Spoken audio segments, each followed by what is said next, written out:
This is TNC Movie Nights. Trying to start from a place of zen again. We all know how I get sometimes, especially when it comes to DC movies and Zack Snyder. But today, we have all officially watched the Snyder Cut of the Justice League. We are joined, friends of the show, Anthony and Sarah. Brandon, as always. I'm here as conversational, I guess we'll say, as ever. I got some stuff to say. But before I get on a rant, Brandon, how you doing today, bud? I don't know, man. I'm really torn right now. I think this could be our last show. I think this could be it. A lot of bad to say, a little bit of good, a lot of bad though. But of course, we do also have Anthony and Sarah. How are you guys doing? Doing good. That's good. Good. Great. Brand.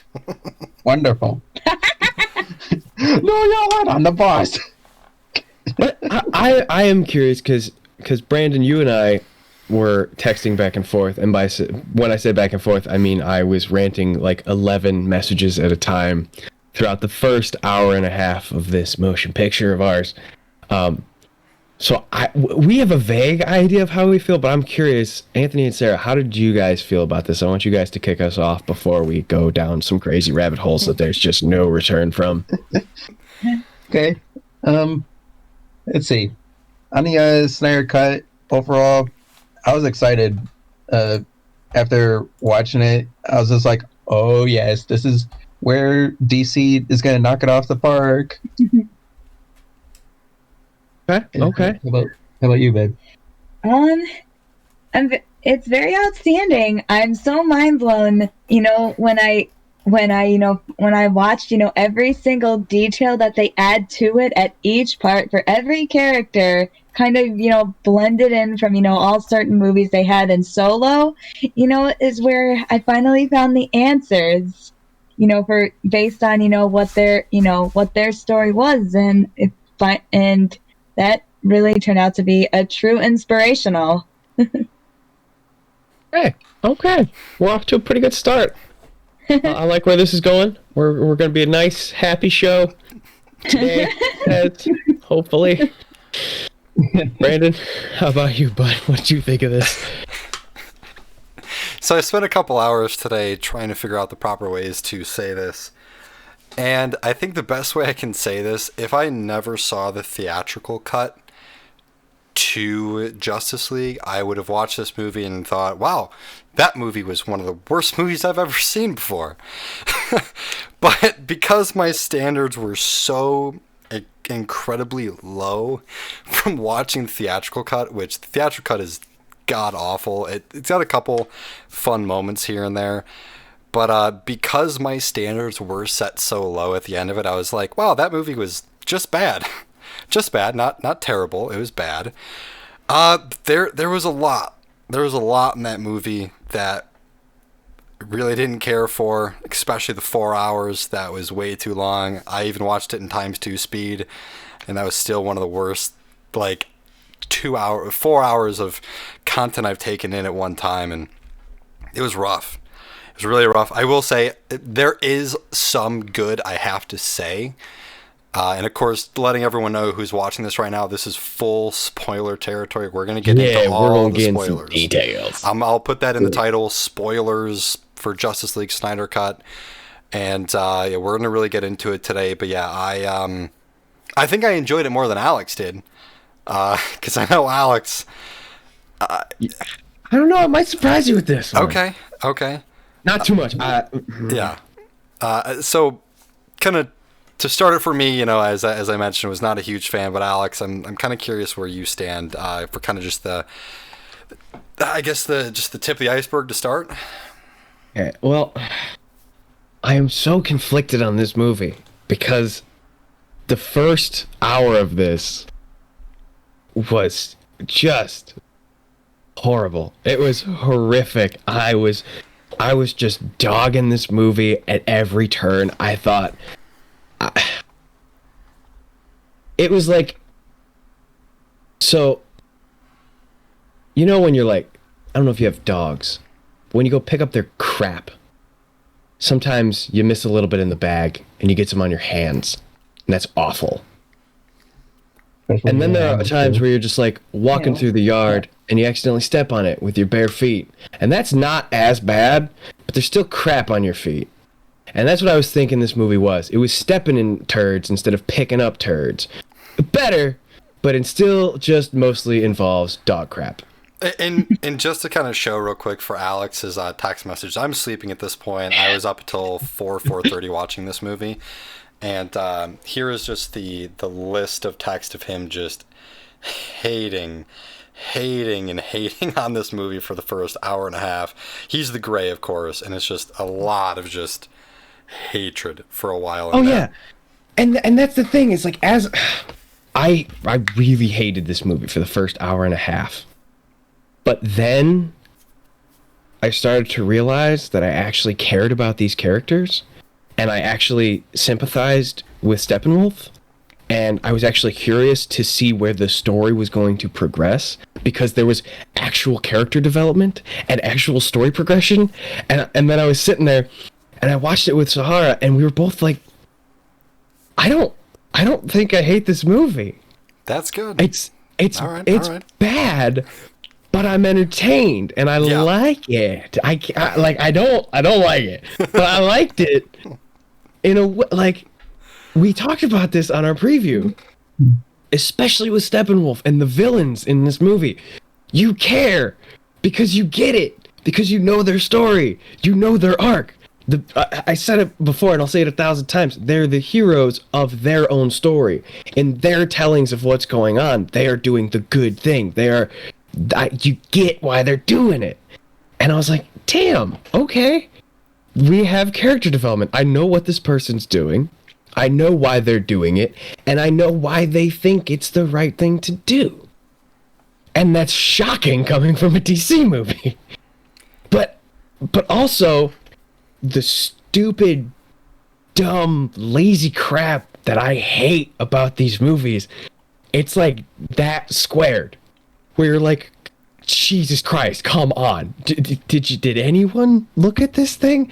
I mean, some of the text that I sent you, like, the first scene with Lois Lane, she's just like standing in a coffee shop. She walks out, she turns the corner, and all of a sudden, downpour with an umbrella. Like, this is clearly just a different day, different shot. No one cared. And you're like, well, what the hell is this? And there's like the random Icelandic singing when Aquaman was swimming away from Batman, and like some of the dialogue going back to Lois and the cop. He was like, "Don't miss a day, do you?" And she was just like it here. That's not how people talk. What do you like? Yeah. No one has ever had that conversation before. And I just like the football flashback with Cyborg. Did we need to watch 6 minutes of slow motion high school football in a Justice League movie? No. This movie didn't need to be 4 hours long. The amount of slow-mo shots of people standing is ridiculous. If you have to slow down a fight scene, like The Flash or Wonder Woman, because they're quick, or Superman, I get it. So you can see what's happening, so it doesn't look like one big blur. But then they didn't do that then. The bank scene with Wonder Woman was absolute trash. It was so stupid. And it didn't make sense logically. Like, it looked stupid as hell because the CGI was rough when she was like doing the quick. It was just bad. And then she like saved the day by throwing the bomb in the air. Yeah, she like saved the day by chucking the bomb up so she didn't blow the floor up, and then just hit her with the gauntlets, and then it was just like the whole floor's gone. It's like, you just blew up the bank. And who takes a school trip to a bank? Why is there school trip? Like, we've all been to school. Y'all ever had field trips to the bank? You remember like Fifth Third Day? Did you have Chase Bank field trip day? Not really. No. Who the hell's going to the bank for a school trip? And you're just like, this is I don't get it. But then you find yourself empathizing with Steppenwolf. You find yourself caring about Cyborg. You find yourself going along with these character arcs, and you're invested in this character development. And it was done well. And so I'm so conflicted because the parts that were better than the Joss Whedon cut were so much better. This is an actual movie. This is a movie. Yeah. Yeah, 100% agree, hands down. Sorry. yeah. There's no. Thank you, because that's true. There's plot. There's introduction, rising action, falling action, resolution, the whole arc. We got it all. We got character development. We're invested, man. We know these guys. We like these guys, or we don't like these guys, and we actually know why this time. We know what the mother boxes do. We know why people are looking for them. We know what the plan is. We give a damn about all the things happening on screen, which is so refreshing. But some of the stuff that just pissed me off, that felt like lazy, stupid writing, it was so much worse. It's stupid little shit. In a slow-mo flashback of football, why is a linebacker jumping 6 feet in the air to tackle a quarterback? Doesn't make any sense to me. Why did you add that to the movie? Why is this movie 4 hours long? We spent 11 minutes watching football. We spent 4 minutes watching someone stand, doing nothing, in slow motion. Why? I don't get it. And so I found myself bouncing back and forth between, oh, I hate this movie, and, oh my god, no. But what about, no? I'm like, oh. So Especially, you have to make up your mind with whatever works, with whatever you desire, or whatever that doesn't work. Yeah. But that in between, it's either a pick. It's like apple or oranges. So I do want to kind of jump into that a little bit, because I will say, with everything that was added that was from Zack Snyder into this cut, none of it was poor because of it didn't make sense for the story, or it didn't work with the story. It made things messy with the story, and anything like that. The problem that Zack Snyder did is the problem Zack Snyder does in all his movies. Way too much slow motion, too many superhero close-up shots, and then slow motion is standing fallacies. Still. Yeah. It's just a lot of the annoying Zack Snyder stuff that he does. That was kind of the problems in the movie for the additions. But everything that was added, I mean, I don't hate anything like I do for the actual film of Justice League. Of course, the bank scene, yeah, I hate that scene. We both crap on that scene so much, with the whole blocking the bullets in front of the kids. Like, the shrapnel's killing those kids. Sorry to tell you. Those kids are dead. Yeah. You just turned a bullet into a grenade. Yeah, you killed more kids thanks to your gauntlets. That, and then, of course, the annoying gauntlet scene, having to see it like 3-4 times in the movie. I was so excited because they changed up that scene a little bit, it looked like. But after she threw the bomb up, I was like, oh my god, is she just going to, dive at him now? Because my thing is, in the time that it took him to reload, which for a normal human being, probably about 3-4 seconds, I would guess, she could have just dove and tackled him, not done her stupid, and blown up a whole building. And that's, of course, the problem with superhero movies at times, and Whedon's choices there. Did she blow up the whole... I don't think she blew up the building in the regular cut. No, she just the room that she blew up. Yeah. So something like that's something else with Zack Snyder again. That's just to have the CGI, the cool looking stuff, and it's a little stuff like that just kind of gets a little annoying. Everything else, though, I mean, everything else that was added, there is a lot of stuff I'd like to jump into, but I guess before I, kind of dive into it like Alex just did for his little segue, does anyone else have anything they'd like to kind of mention that was added with the Snyder Cut on things that you did enjoy? I really enjoyed the scenes with Darkseid. They added in. That was pretty intense. Cool baddie. He's a cool baddie. Yeah.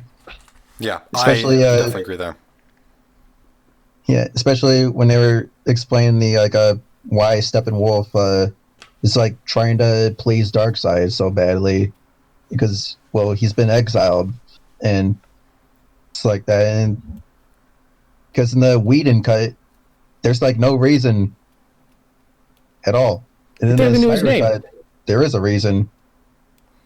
Yeah, no, I definitely agree, because in the original theatrical version, you're just bad guy bad because he wants to be bad. That's really all you get, and that's kind of sad. They did a great job, though, of explaining why he was doing it. I agree with, the exile and then bringing Darkseid to the planet, all that kind of cool stuff. It did kind of surprise me with all the backlash the original one got, and even some of the backlash the more recent DC films got, that they did so much to set up additional movies to come. I don't want to get into that too much right now, but just on the base of it, showing Darkseid not coming to Earth. Like, there's going to be a fight with Darkseid eventually. So that was very interesting to even kind of hint at that, rather than just have him fight him in this movie and beat Darkseid and be like, look at that. We, did what the Avengers did in 3 Avengers films and the combined 20-ish films of the solo films to bring in Thanos, beat Thanos and all that. They did that in one film. So I guess kind of props to them for not jumping so far ahead with that. I do want to mention something early on in the movie. I was writing stuff down the entire movie while we were watching it. I thought Batman was more likable in the first 20 minutes of the film than he was in the entire movie last time. Yes. Just with him going to meet with Aquaman, they added some other scenes in there, like I think flashing the cash, like I'll give you $25,000, that kind of stuff.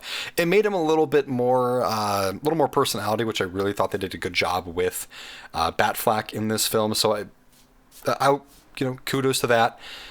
And then the last thing I want to mention before I throw it over to Alex or whoever else wants to take it here. Something Alex and I hated so much in the first one with the bank scene with Wonder Woman was the sniper scene. We see a sniper scope show up. Alex knows what I'm talking about now.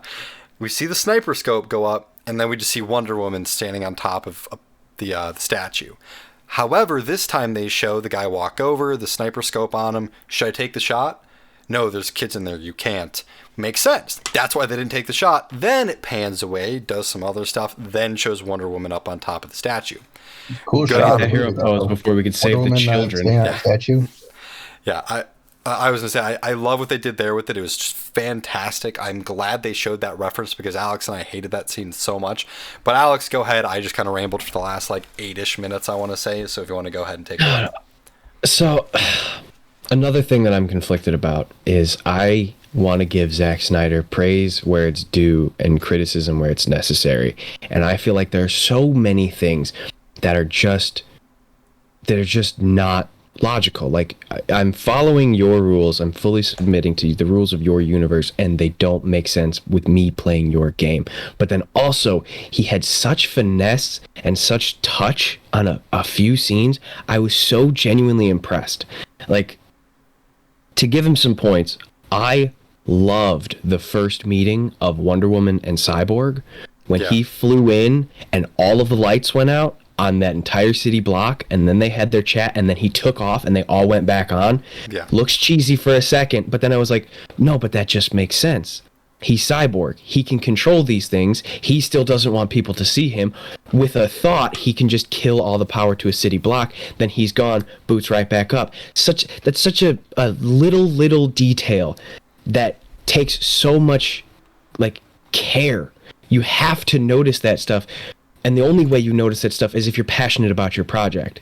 And that's the big thing, is that you could tell with the Joss Whedon cut, no one cared. No one gave a shit about that movie. No, there was no passion. There was no soul. There was no heart.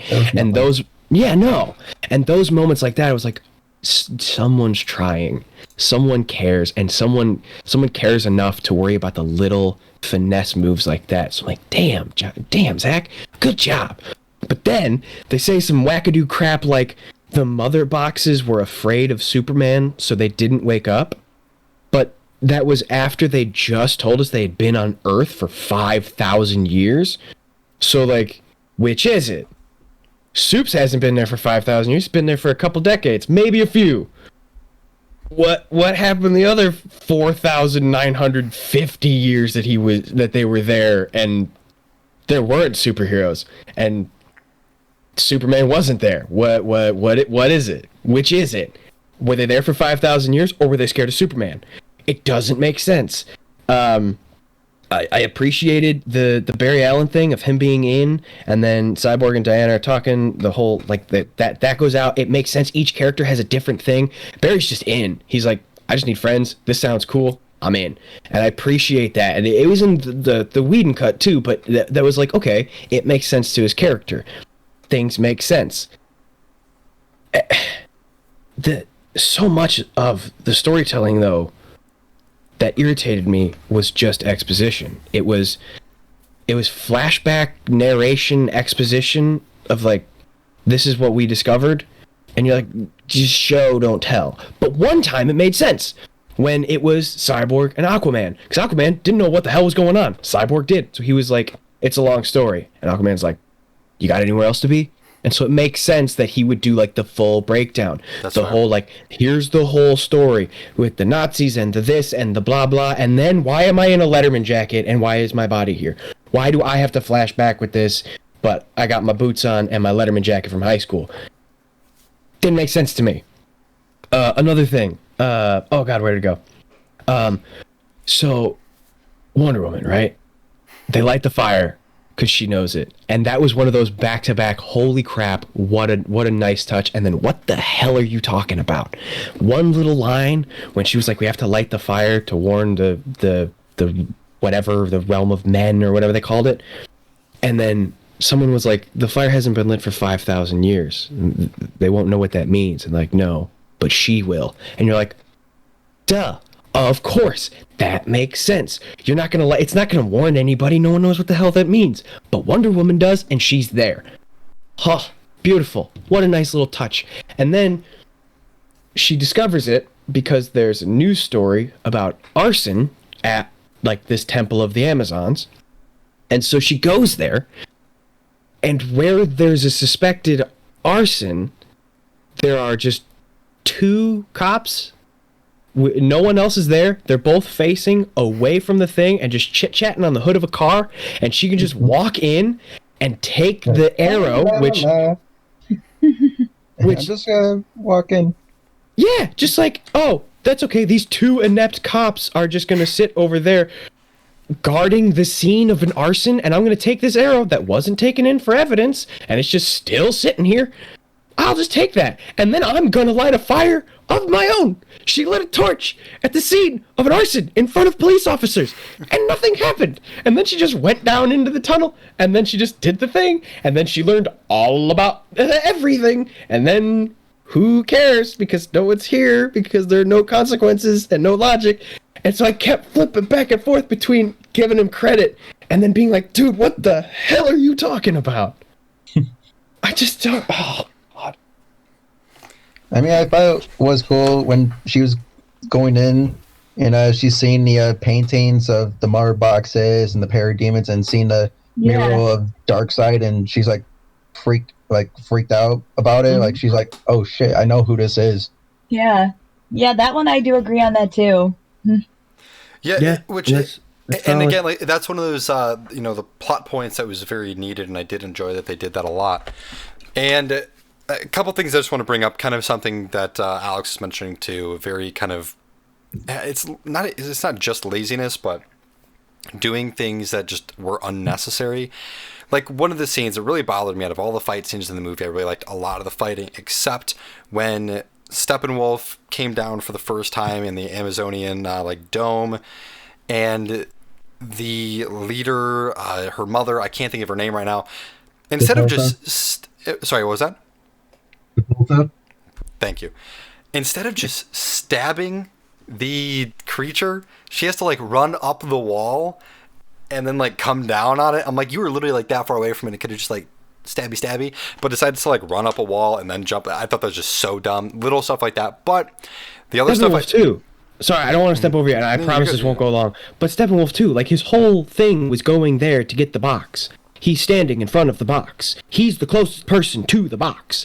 Fair. Get the damn box and teleport your ass back out of there. That's your only reason to be there. Yeah. And then he just decides to monologue for 2.5 minutes, and then get in a huge fight and have to drag this battle all the way across everything. And you're like, this is just grab the damn box, dude. And then you have the emotion of them just sealing away and killing all those Amazon for nothing, because then they fly out and you're like, oh my god, so heartbreaking.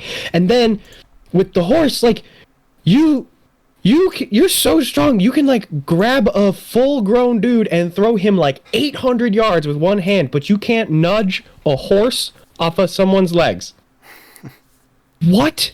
Never stand behind a horse. That's the rules. Yeah. But I mean, the horse was on her, and they were like, ugh, Yeah. we can't move this horse. I just saw you launch dudes go gone like Superman throw. You are super strong. We've seen that in 3 movies now, but you can't nudge a horse.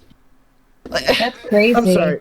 I'll toss it back to you, Brandon. No, you're good. Again. You're good. So something else I do want to bring up real quick with Steppenwolf. 2 things to kind of jump into. One, I thought the design was way cooler. I really enjoyed the kind of spikiness of the armor he wore, and showing that it was armor later on in the movie when he was like bowing to Darkseid, and like the armor comes off real quick, and then little things like that. Really cool. I like that a lot. Something else that they did a great job, which this is something I brought up in the preview actually, is something that Marvel does really well, and it's kind of, done a lot, it's whatever, but you always show the villain kind of getting beaten or kind of gets away from the hero, but the hero's winning, and then they have the hero lose like really bad, and then at the end of the movie you have the villain losing to the hero. And they did a great job with this in the movie of showing how strong Steppenwolf is by defeating all these different people, from the Atlanteans to the Amazons to actually kind of beating the Justice League once a little bit. And it just really showed his power and why we're scared of him, why he's such a big bad guy. And that was really cool. They really needed that. That was some stuff that was added really well in the movie, which some of it was in the original cut, but it just didn't feel as important for whatever reason. And the original cut, they just made him look like a joke. Yeah, it was very just quick, and I just wasn't all there. And something else that we've brought up too, I know Alex has actually said this before, why was there so much like, we got to bring this Superman back and stuff, like why are they doing this, why is the Justice League being formed? And I thought they did a great job of showing Batman feeling like it was his fault, like he was the one that divided them, he was the reason that Justice League isn't a team, he's the reason why Superman died.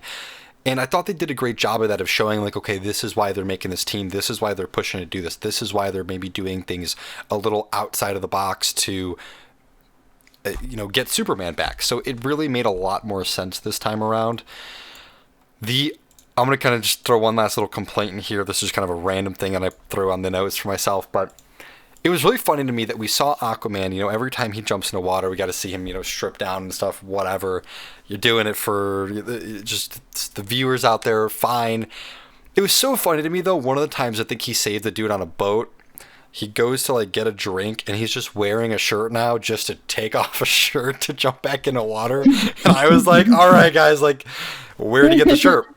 I want to know where jeans are for. That's why he keeps his jeans on. He's got t-shirts in his pockets. Yeah, it's also like, so goofy. The whole movie about Aquaman was talking about like how the humans are polluting the ocean, and you just see him like ripping shirts off, chucking them in. He smashes a bottle on a pier, and it goes into the ocean. And you're like, dude, that's like, what are you doing? So grabs the bow. Just grabs the bow. It's on him. I like that. That was funny. Tell me to respect the storm next time. Okay, I see you. This one's. Go ahead. I was going to say, I do have a lot more to say. I was going to transition over to you. But before I kind of get into my next couple points, Alex, if you want to kind of take it over. Because I know for myself, I have another page and a half of notes I have on here of like, I got a lot of stuff to say still. So Alex, go ahead. I took my turn for a bit. This has a little bit less to do with the actual details of the movie and a little bit of what happened behind the scenes, and why, weirdly enough, I have a lot more respect for Zack Snyder now, because while he was trying to film this the first time, went through something that you wouldn't wish on your worst enemy, and that's rough. And then he has it's like, he had this awful situation happen, and then he's still trying to make this thing, and then he's got babysitters left and right telling him how he needs to tweak his movie because his studio doesn't trust him anymore after Batman v Superman flopped. And so you have this guy who's been told he gets to just have his vision out there, and then they have writers and producers kind of whispering in his ear, and then they bring Joss Whedon on already, and then he sort of like takes over the directing, and then Zach just has to throw his hands up and be like, I can't do this. I got more important stuff to deal with than Joss freaking Whedon. And then we find out just what an awful human being Joss Whedon is, and what an incredibly racist piece of crap he is. and how the set was just terrible. Nobody liked him. He's just a piece of shit. And then Zach had this like this sort of connection. Go ahead. And so Zach comes on, and everyone who I tried to find dirt on him, but everyone who he has ever worked with just loves him. He is apparently just one of the nicest directors out there. He just wants to make a movie, man. And so I can't fault a guy for having a passion and being passionate about it. And then even when things were like happening on his behalf, but not like the best way, he would be the first to step in and be like, guys, this isn't the way we need to do this thing. So I have so much more respect for him, because he just had his life just gutted for this. And then he had a studio just completely stab him in the back. And then he had this whole project of his taken away from him just in the middle. And then come to find out, he had like the 4-hour rough cut on his laptop that he just took, and Warner Brothers was like, you could just release that if you want. And he's like, no, because you're just doing this to get the heat off of you guys and to show an unfinished project, which is going to come out and look like a piece of crap because there's no editing, there's no music, there's no CGI, there's nothing on there. So you just be like, see, it was bad anyway. I feel bad for the guy, man. And you see the passion in his stuff. And is he perfect? Hell no. Some of the stuff he does in his movies is just not good. He's not the best director. He's not the greatest storyteller, but you get the passion in it. You get that he cares, and you can see it on the film. There's a lot of stuff that drives you crazy, and there's a lot of reasons to not like his product, but it's hard to not like the guy, man. He's such a cool dude, and I just feel for him. We can get back to talking about the details of the movie, but I do want to say that I badmouthed Zack Snyder a lot, and I feel like a lot of it was deserved, but I also didn't give him the credit that was due to him, and so I just want to give him some of that credit that's due, while still kind of trashing a lot of his movies. Yeah, I mean, I get it, man. Like, I grew up liking Zack Snyder a lot. I've always kind of felt his movies were directed towards, like, 13-year-olds. 300, Justice League now at this point. But, like, they're fun. Like, you have a good time. They're just not always the best movies, which it's kind of that back and forth you'll have. But, to jump back into Justice League for the review itself, there were little things here and there where I thought were really good that were maybe unnoticed in the movie. Alex brought up earlier the cyborg flying in, the lights going off, he left, lights go back on, the really cool stuff like that. The other one that got me was in the flashback scene when they're fighting Darkseid, and the Green Lantern Corp character gets his hand chopped off, and the ring goes over to Darkseid, and Darkseid tries to grab it, then it flies away. And that was one of those moments, I'm not going to lie, man. I was hoping, like, later in the movie, we just see Ryan Reynolds come by, pick up the ring, and he's like, picks up the ring, and we're like... So it's like the little stuff like that would have been so good. It's the little things like that, though, like, just noticing, like, that's setting something up. Like, that is setting up a potential Green Lantern movie later, because we know the ring is out there somewhere. So they could do anything they want to with the Green Lantern movie now, because now we know, like, on Earth, the ring's out there somewhere. So thought that was really neat. Too. You saw a couple of them flying off looking for their new lanterns when their current lanterns were dying, and it's such a nice touch. Yeah, and I appreciate the foreshadowing with the Flash too. Like when he actually told them about what happens when he approaches the speed of light and how the box came back up out of the fluid. And it's so funny because I also had a beef with that scene because the picture of Soups and his dad just taking like 11 minutes to fall. It's a picture. It gets wet, it falls, it's done. But it was like in slow motion. Bugged the crap out of me. But having that happen with Barry, and it beautifully foreshadowed what happened later, and then it was like, you know what? Credit where credit's due. That was a great piece of foreshadowing there. But yeah. Sorry, back to you, man. No, you're good, man. No, I appreciate it. I really loved how much they did that. That blew me away that they did the time reversal with the Flash there. with the Speed Force. I thought that was really neat. I didn't think they would take that kind of direction, because that's one of those, like, if you don't understand what the hell just happened because you don't have any reference to the Flash, you're going to be thinking, why can he do this? So it was really cool. I like that they did, as you said, foreshadow and tease it earlier in the movie, because I'll be honest, the first time I saw that, even right now thinking about it, I'm like, that's weird. I thought it just, like, came up for some reason, but that it all connects now, which is good. I really loved everything with Cyborg. I really didn't like him for a lot of the movie, because I was like, why is he always so damn menacing? Why is he just looking at the wall? Why is he just looking at the door? Why is he just looking, like, away from everything? And they really broke down his character so much, which was really good, I thought. And it was needed, because he was one of the characters, because the Flash, he's a big character. He's got his own TV show. People at least have probably seen some of it, understand the character a little bit more. And I really like that they went into his character a lot more with, testing his abilities, his strengths, and then just the backstory with his mom. Getting to see the scene when his mom died, and then seeing his whole body just torn up like that was just crazy. Seeing how crucial he was to the story in this one. Yeah. Like, and, Joss just butchered his character in the first one, and then you find out some of the behind-the-scenes reasons why. But in this one, he's like, he might be one of the most important, if not the most important people in the series of events that happened here. Like, without him, holy crap, different story. Yeah. You can say that about a lot, but still. Yeah. Yeah, what really what really blew my mind is that there's like certain, shows or certain films, or even in a theatrical cut, they never explained it seems like they never explained anything about, Cyborg's backstory until this Snyder Cut, because now that, I see his, background from, what was, causes and stuff, and what, really shows us is that his biggest strength, that he knows that he knows how to, be a hacker and, some type of technology with the, with what he's made of. And I thought that was really cool, yeah. And The extreme breakdown of how much he could do, I thought was so cool getting to see with just technology in general.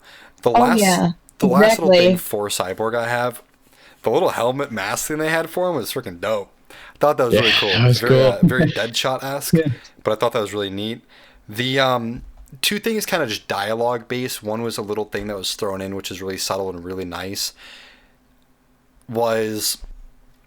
I forgot what part it was, but when Flash was talking about languages he knew and stuff, I think it was when Batman first maybe met with him or something, and he mentioned about, like, sign language, and he's like, yeah, gorilla sign language. And that goes to Gorilla Grodd, which is so cool that they did a reference like that. It was little things like that were just really nice added into the movie. And the last thing I do have with kind of more on the dialogue side of the movie, there was that scene with Batman and Wonder Woman where they kind of just were talking for a bit, and I thought that was a great scene because it was really needed for kind of just a little bit more of a breakdown of what's going on, like getting the team together, stuff like that. So, that's one of those other ones that I'm okay with you telling, not showing, because you just needed to have some dialogue. You had to do some explanation. So I thought that was really nice. Yeah, absolutely. And sometimes dialogue is a version of showing, That's just because someone's speaking doesn't mean it's just pure expositional nonsense. You get some character development, and you can really, you get to learn a lot about the characters. You get to see why they do the things that they do. You get to, get that source material of how they're feeling about things and why they're doing what they're doing. And it shows you what their true character is like beyond just, a mask and a fist. And I also enjoyed the Joker scene. Oh yeah. I want to hold that. I want to hold that for the end. I want to hold. Oh, sorry. No, you're good. I want to hold all of that stuff at the end because that's going to be kind of a little separate thing for now. Yeah. We're just kind of jumping from one spot to the other. We just can't resist. But in the meantime, totally fine. It's all right. We'll get into it. Yeah. Because we'll get into it. Yeah, that one's a lot of fun. We're getting close there. So yes, we are. I did like a lot that they did with something we complained about, Alex and I know, was the Batman lurking shot, which I'm okay with him doing that, but it felt really weird when he was sitting up top, like a gargoyle position kind of thing, and then Wonder Woman just kind of walks over and starts chatting with him. But they got rid of that this time. It was just him looking over, the team's already down there doing their stuff, and then just had him lurking, which that makes sense. It made sense. Why is, going to have Wonder Woman added to that scene, which I liked that they got rid of it. That was pretty cool. Another big thing for the plot side of it, we complain about it a lot, I think, everyone. I even brought it up earlier on in the episode so far, is it feels like DC was trying to play catch-up with the Justice League film, the theatrical version, just like, let's throw all this in together, let's try to catch up with Marvel, let's get a big bad villain, let's get a story arc going. And this one felt, rather than a catch-up movie, it almost felt like they were trying to do the Avengers style a different way. And I can really appreciate that. There was a lot of really good things that they were able to do with it. So, yeah, I mean, certain parts of the movie were very good with what Snyder was able to do. Again, taking out of the just annoying little Snyder things in a movie, all in all, everything that was added felt very good, I thought. Yeah, there was a lot to like about this one. There was a lot to really not like, but there was a lot to like, and that's saying a lot. The bar's been set pretty low for DC movies, but this one's all right. This one's watchable. It was entertaining. I don't know if I would call it good, but I wasn't pissed off at myself at the end because I had to sit through it. It did not need to be as long as it was, and I got nothing against long movies. Some of the best movies ever made have been 4 hours long, but they needed to be. They needed to be to finish the story. They needed to be to tell the whole story. This one did not. You could have cut out a good hour of just nonsense that was in this, and it still would have been the same movie. So I don't want to hate on it for just being 4 hours, but it just didn't have to be. So, yeah. No, I can definitely understand. Last couple things really that I have before we kind of get into the last one or two scenes of the movie, which were probably the best parts of the whole movie. That's one of those things I'm going to go back to and just watch just those scenes because they were really cool. The first one, before we jump into all that, there was so much hype behind a cameo that was going to be in the movie. And it was going to be this secret cameo that no one was going to know about. And it was the Martian Manhunter, for my knowledge, is what it was. Yeah. But, everyone knew that. That was announced, 2-3 weeks ago. There also was Adam, though. Oh, yeah, the Adam. Yeah, oh God, let me pull up his name. That one doctor that was with Cyborg's dad. Yeah, Ryan Choi. At the end, when he says his name is Ryan Choi, and he's wearing the Star Labs thing, and you're like, oh, Ryan Choi. That's Adam. Okay. Yeah. Okay. I did not get that one. All right, thank you. But, I mean, it was very subtle. I didn't get it, but I was like, why are they telling me his name? Why does his name matter? So I just Googled Ryan Choi, and it popped up with Adam, and I was like, oh, so it's not the Deathstroke cameo. It's not the Joker cameo. It's not the Martian Manhunter cameo. We got a fourth one in here. But who knows what the hell they're going to be able to do with that. I don't know if the DCEU is totally collapsed at this point, or if this is going to be the thing that revives it. I genuinely have no idea. I think that was the thing that kind of threw me off, because for what I know the Adam as is Ray Palmer. That's why I maybe didn't catch it, because in Legends of Tomorrow, in the CW universe, and anything I've ever known of Adam was just Dr. Raymond Palmer. So I guess that's kind of what threw me off with it. But I mean, that is pretty cool. I'm definitely glad they were able to kind of slip that in there. And which makes sense then, because I was a little shocked that the Martian Manhunter was the big cameo, because everyone was like, this is the big thing. And then the Deathstroke one, we'll talk about that more in a second, but that was actually a leaked footage that came out 3-4 years ago. So I was like, there's no way that's the big cameo. But okay, maybe that makes more sense for the Atom then, kind of teasing him more what's to come. Honestly, that's kind of all I have for the normal parts of the movie. I was pretty surprised that it looks like they left it on a cliffhanger. There's going to be more, especially with all the drama between Batfleck and Henry Cavill, but now there's talks that they're back. And personally, I'd be okay with it. I would be all right with more if this is maybe the lower end of what we get. There's a lot of issues in the movie itself, but there was a lot of good that was added. And the last few moments of the movie for like act whatever 5, 6, 7. Alex, go ahead and 1 second. Sorry, first. I just Yes, want to please. touch on if there's going to be more or not. We did do a little bit of research, Sahar and I, and Snyder said that this was going to originally be part 3 of a 5-part series. So Batman v Superman was 2. It was like Man of Steel, Batman v Superman, and then Justice League. So there were going to be 2 more. And that was his plan. We have no idea if that's going to happen. He has no idea if that's going to happen. It's kind of in the hands of the studio now. But that was in his original conception of the Justice League series that he was working on. This was the middle of a 5-movie thing. Yeah, I think I heard about that too. I think I said that. I think in Justice League Part 2 or 3. I think the main villain of that was supposed to be Darkseid and supposed to lead into the Nightmare timeline and whatnot. I didn't hear about the Nightmare timeline. I just heard that this was part 3, and then we'll see Darkseid and possibly some other spoilers. I don't know. I don't want to get too into spoiler territory. We'll save that for when we are talking about the thing. Well, who knows? It's not going to. So about the end of the movie. Actually, I'm sorry. Because you brought other stuff, I had to start Googling. This came out about 5-6 hours ago. There was a comment he made in an interview. I don't really have a burning desire to make another comic book movie, I'll say.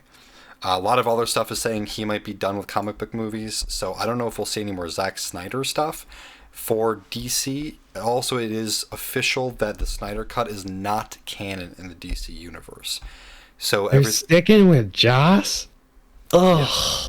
Yeah, Well, so anything we are in this getting movie is the not Flashpoint common. movie. Awful. What was that? I said, We are getting the Flashpoint movie, so they might reset the DC, is what I heard. Yeah, they definitely could. I wouldn't be too shocked at that point. But let's Days of talk Future about Past this bitch and wipe the slate clean. yeah.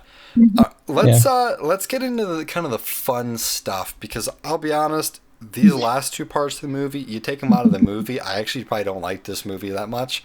These last 2 parts were pretty sweet. The first thing we got to see is Lex Luthor breaking out of prison, and he's on his fancy like yacht, and he invites someone on to, I don't know, maybe start a team per se. And it's Deathstroke, which is actually a scene that was leaked, I want to say about 3-4 years ago, about him coming onto a boat. We didn't know who he was talking to at the point because it was very blurred out and stuff. But that was pretty neat, getting to officially see Deathstroke on screen. I thought he looks great. The actor's great actor for everything they chose, so that was really exciting. I mean, Ash Thompson from Spider-Man. yeah.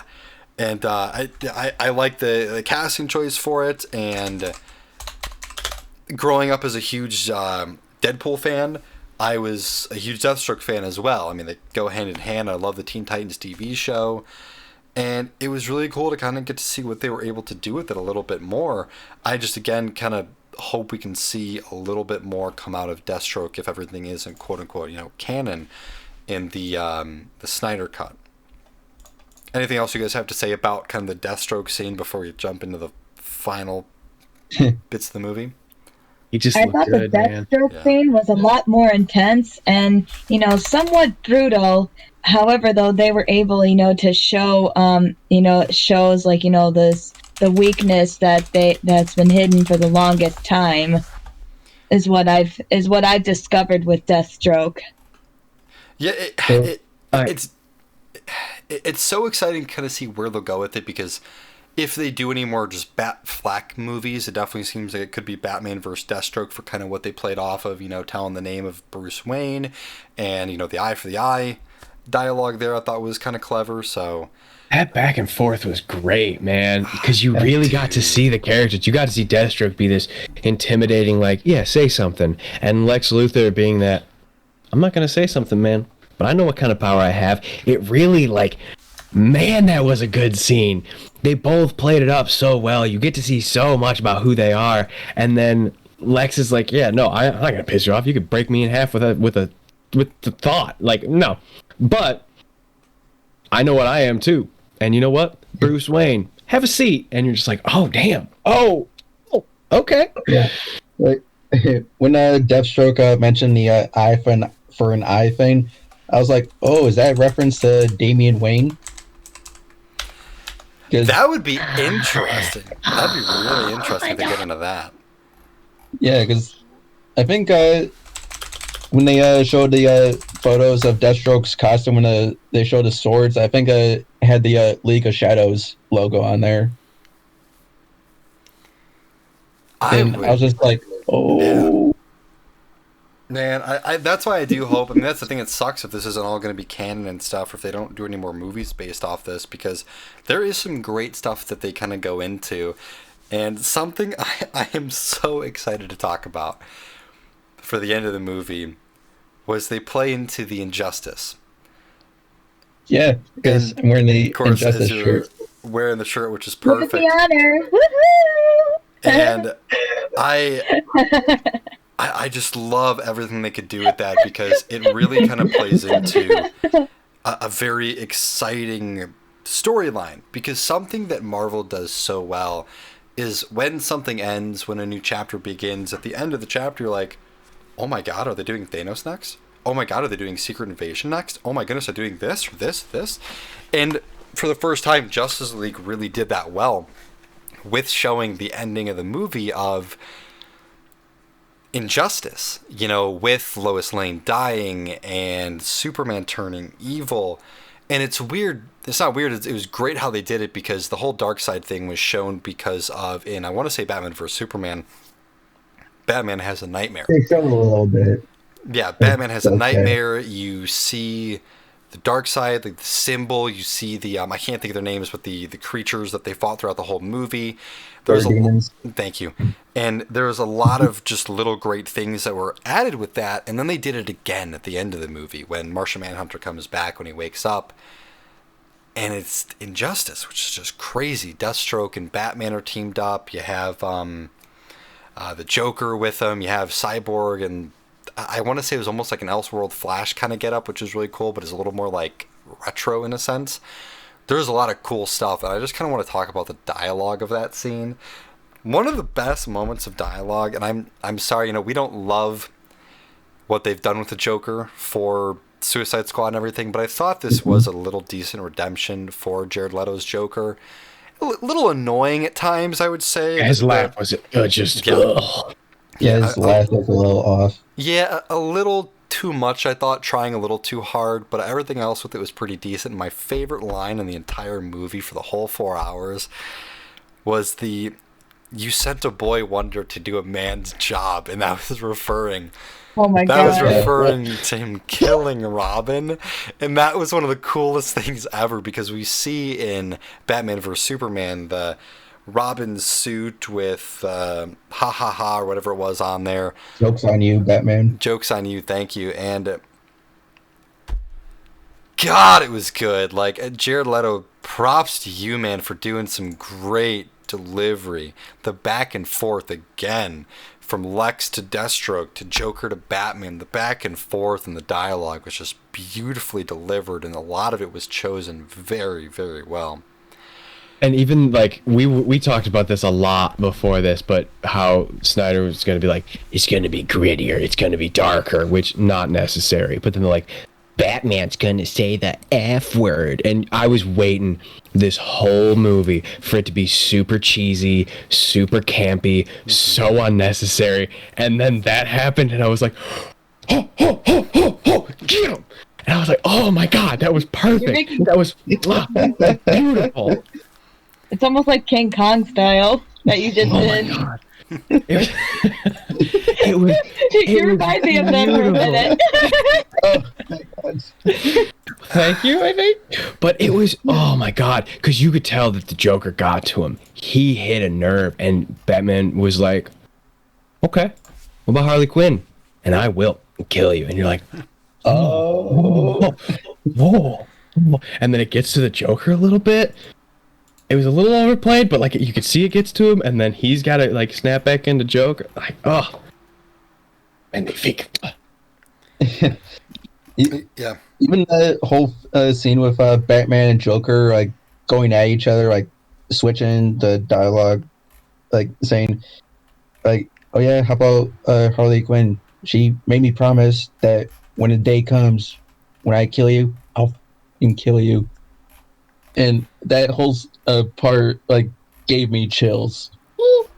And then when Joker's like starts talking about Robin, I was like, oh, Bro. Oh snap! yeah. Yeah. Get ready for the secret reveal.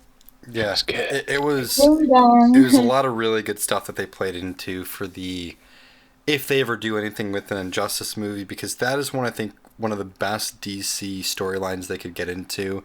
I think you would bring a lot of fans into it that would really have a good time. And the